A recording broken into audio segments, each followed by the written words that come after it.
My name is David Carville. I'm the Director of Business Development and Strategy at InsightRX. We develop precision medicine platforms for use at the point of care. The need for the product I'm going to talk to you about today is our precision dosing platform. The need for this came to us about 3 years ago when physicians at UCSF and the Pediatric Oncology Group needed a way to improve the treatment and outcomes that they were seeing.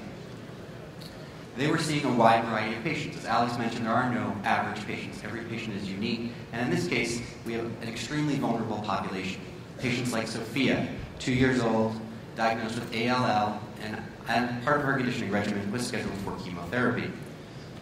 Sophia was underweight for her age and, due to a number of other complications, had poor renal functioning.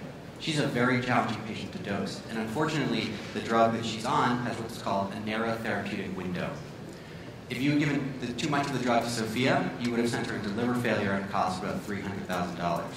If you had underdosed her, the transplant would have failed, and she would have needed a second graft at a cost of about $1 million. There are a number of drugs throughout the healthcare spectrum that have these so-called narrow therapeutic windows, and this is where we focus our technology today. Our platform is based on the idea that we individualize the dose. We take into account each patient's unique biological and physical characteristics, put them through a number of sophisticated algorithms, and we then optimize the course of therapy. I'll show you the results from that bone marrow transplant at a hospital we put out there. The goal on the chart on the left, the goal is hitting a target of 1 for your observed versus your target. You can see that there are 3 columns. The one on the left is for the FDA label. If you had dosed your bone marrow transplant patients according to the FDA label, this is the variability and the accuracy you would be seeing. The middle column is the homegrown tool the hospital had developed themselves in an effort to improve the accuracy of their treatment.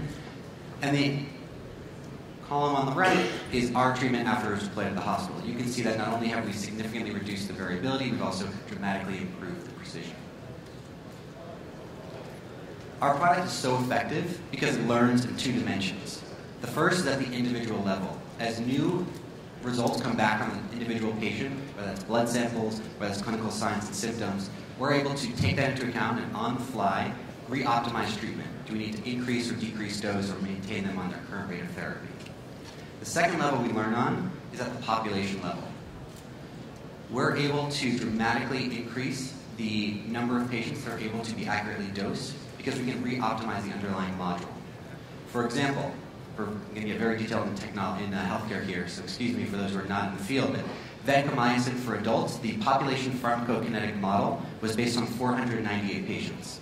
We are in the process of re-optimizing that model with 10,000 additional patients that have been run through our platform. So we're able to dramatically increase the variability and the variety of patients we're able to see, and that enables us to improve our individual dosing, as I talked about previously. The other benefit of having this rich data set is not just in the number of patients that the model can cover, but in the types of patients. We're able to explore covariates that the literature has never expressed before. We're able to actually look at the effect of different types of conditioning regimens on the efficacy of treatment. We're able to look at the effect of diuretics on aminoglycoside dosing. There are a wide variety of areas where we're actually breaking new ground and helping physicians better understand how the treatments they're giving patients interact with the other therapies they're on and optimize the treatment for them. What we're looking for today are hospitals who recognize that there's a need and there's an opportunity to improve the efficacy of their dosing. If you're interested in that, please come find me at the networking session. We'd love to talk about how we can improve your patient care. Thank you.